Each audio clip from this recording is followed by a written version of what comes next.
नमस्कार दोस्तों, मैं आपके लिए लेके आया हूँ एक बहुत ही सुनहरा कहानी। इस कहानी को सुनकर आपकी ज़िंदगी की टेंशन ख़त्म हो जाएगी। बस धैर्य और शांति से सुने। Power of positive thought. एक व्यक्ति काफ़ी दिनों से चिंतित चल रहा था, जिसके कारण वह काफ़ी चिड़चिड़ा तथा तनाव में रहने लगा था। वह इस बात से परेशान था कि घर के सारे खर्चे उसे ही उठाने पड़ते हैं। पूरे परिवार की जिम्मेदारी उसी के ऊपर है। किसी न किसी रिश्तेदार का उसके यहाँ आना जाना लगा ही रहता है। इन्हीं बातों को सोच सोच कर वह काफ़ी परेशान रहता था तथा बच्चों को अक्सर डांट देता था तथा अपनी पत्नी से भी ज़्यादातर उसका किसी न किसी बात पर झगड़ा चलता रहता था। एक दिन उसका बेटा उसके पास आया और बोला, पिताजी मेरे स्कूल का होमवर्क करा दीजिए। वह व्यक्ति पहले से ही तनाव में था तो उसने बेटे को डांट कर भगा दिया। लेकिन जब थोड़ी देर बाद उसका गुस्सा शांत हुआ तो वह बेटे के पास गया तो देखा कि बेटा सोया हुआ है और उसके हाथ में उसके होमवर्क की कॉपी है। उसने कॉपी लेकर देखी और जैसे ही उसने कॉपी नीचे रखनी चाहिए, उसकी नज़र होमवर्क के टाइटल पर पड़ी। होमवर्क का टाइटल था वे चीज़ें जो हमें शुरू में अच्छी नहीं लगती लेकिन बाद में वो अच्छी ही होती हैं। इस टाइटल पर बच्चे को एक पैराग्राफ लिखना था जो उसने लिख लिया था।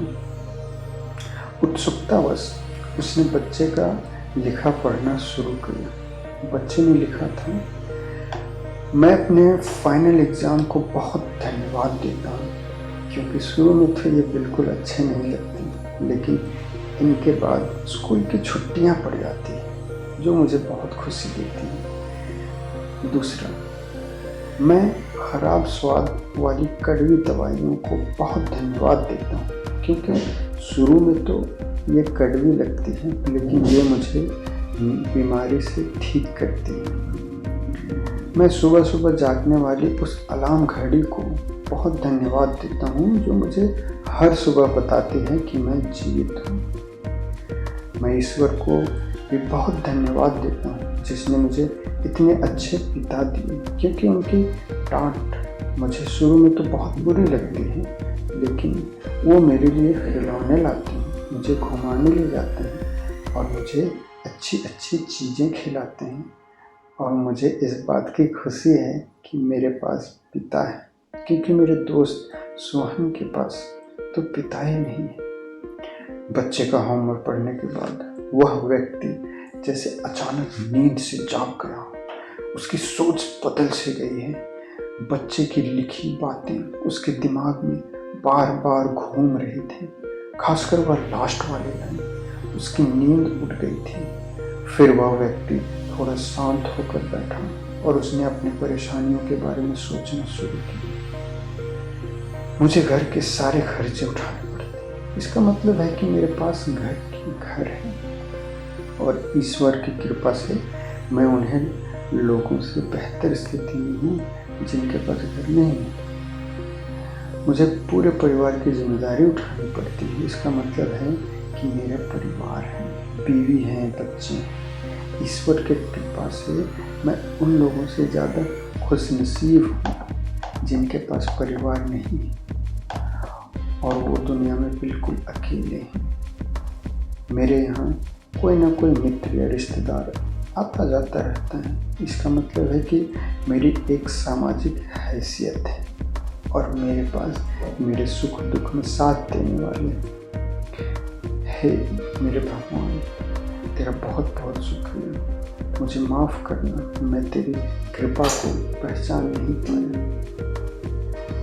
इसके बाद उसकी सोच एकदम से बदल गई। उसकी सारी परेशानी, सारी चिंता एकदम से जैसे ख़त्म हो गई। बस एकदम से वह बदल सा गया।